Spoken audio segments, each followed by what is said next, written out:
मोदी जी, भारत में जो आपके विरोधी हैं वो कहते हैं सिर्फ पाकिस्तान को डरा के नहीं रखा, आपने सबको डरा के रखा है। आपने रॉबर्ट वाड्रा को भी डरा के रखा है, चिदम्बरम को भी डरा के रखा है, आपने सोनिया गांधी को भी डरा के रखा है।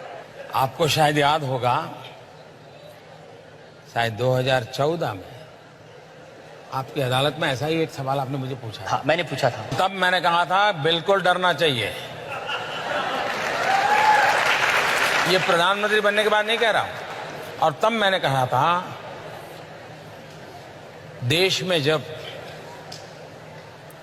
पापियों का डर खत्म हो जाता है, भ्रष्टाचारियों का डर खत्म हो जाता है, गलत करने वालों का डर खत्म हो जाता है, तो वो देश खत्म हो जाता है।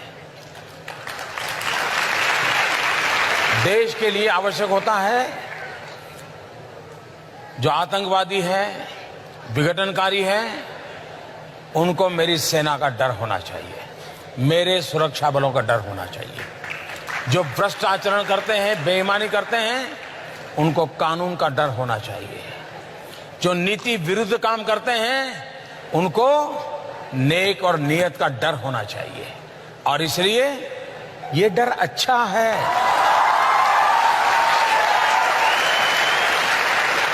और ये डर अच्छे के लिए है, और ये डर अच्छों के लिए है।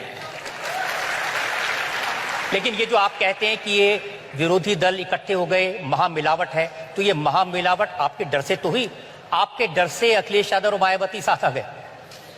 आप देखिए, ये सारे लोगों का जरा बराबर एक बार आप एक्सरे निकाल दीजिए। ये वंशवादी लोग हैं, ये सब ऐसे हैं, कोई बेल पर है,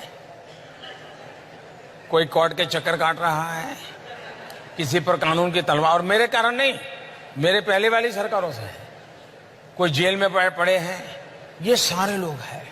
अब उनको ये लगता है कि भाई बचने का रास्ता मिल नहीं रहा है, एक ऐसा आदमी, इसको खरीदा नहीं जा सकता, इस आदमी को दबाया नहीं जा सकता, और ये तो सीधी लाइन में चलता है, अगर कानून में आप सही होगा तो आपको कोई नुकसान नहीं कर सकता, और आप गलत है तो कोई बचा नहीं सकता। ये उसूल पर चलने वाला इंसान है। जब तक इसको हटाएंगे नहीं, हमारा ये सारी मुसीबतों से मुक्ति नहीं होगी। वो देश के लिए उनको कोई परवाह नहीं है, उनकी अपनी मुसीबतों से बचने के लिए ये। अब महामिलावटियों का, अब उनको पता है डूब रहे हैं। उत्तर प्रदेश में एक योगी जी ने सब साफ कर दिया उनका।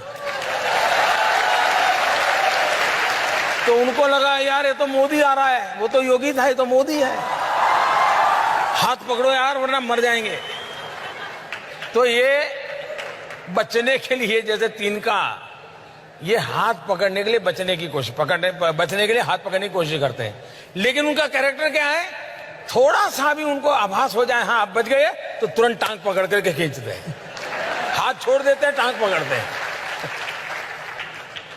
अब कांग्रेस के नेता ये कह रहे हैं कि प्रियंका गांधी की एडवांस एंट्री हो गई आपके डर की वजह से, मोदी वापस आ जाएगा। डर अच्छा है, लेकिन एक आदमी ऐसा है जो कहते हैं कि मैं मोदी से नहीं डरता। वो एक डायलॉग है ना, राहुल, नाम तो सुना होगा आपने। वो कहते हैं कि मोदी जी मेरे सामने ठहर नहीं सकते।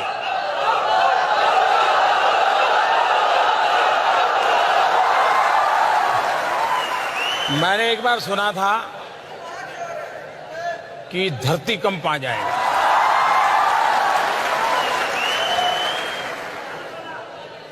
तो मैं उस दिन पूरा दिन पार्लियामेंट में बैठा। मैंने कहा हो सकता है घंटे के बाद आए, 2 घंटे के बाद आए। बड़ा इंतजार किया जी, नहीं आए।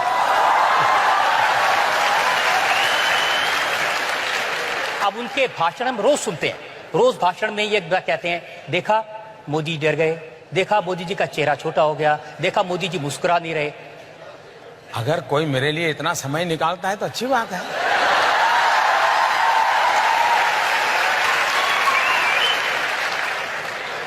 कोई तो है जो हमारे हम थके हुए वो कह रहा है, हम हमारी चिंता कर रहा है, अच्छी चीज है। रोज कहते हैं जी कि चौकीदार चोर है, रोज कहते हैं।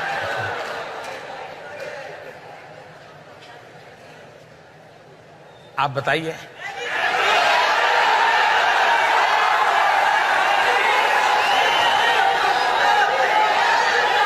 आप हिंदुस्तान के किसी भी कोने में पूछ लेना, मुझे पूछना ही नहीं पड़ेगा। और ये उनके जो भाषण हैं चुनाव में वो यही है, चौकीदार चोर है। और अनिल अंबानी की जेब में नरेंद्र मोदी ने 30,000 करोड़ रुपए डाल दिए। मैंने कभी सुना 1,30,000 करोड़, कभी सुना 40,000 करोड़, कभी सुना 80,000 करोड़। इतने आंकड़े बोलते गए हैं, पता नहीं अब वो कौन से वाला सही माने कौन से वाला गलत माने, कुछ समझ ही नहीं आ रहा है जी। एक आंकड़ा हमारे पास में है, वो मैं आपको वीडियो पे सुनाना चाहता हूं। गुजरात के एक उद्योगपति को आपने कितनी जमीन दी, ये आप सुनिए, आप भी आश्चर्यचकित रह जाएंगे। नरेंद्र मोदी जी ने गुजरात में 45,000 करोड़ एकड़ आपसे छीनकर मुंद्रा में एक उद्योगपति को देते हैं। मोदी जी की जमीन नहीं थी, गुजरात के किसानों की, गुजरात के गरीब लोगों की, गुजरात के आदिवासियों की जमीन थी।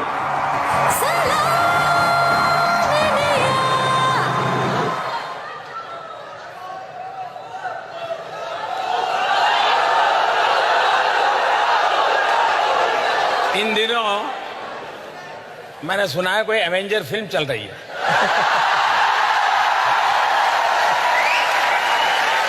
और कहते हैं कि भिन्न भिन्न ग्रहों के लोग उसमें शामिल होते हैं।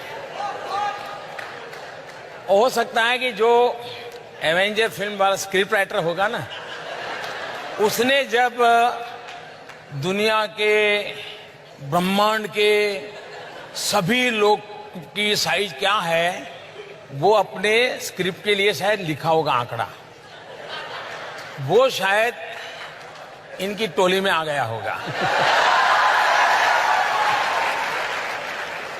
उनका एक नया कैलकुलेशन आजकल आया है कि वो 72,000 रुपए सालाना देंगे गरीबों को।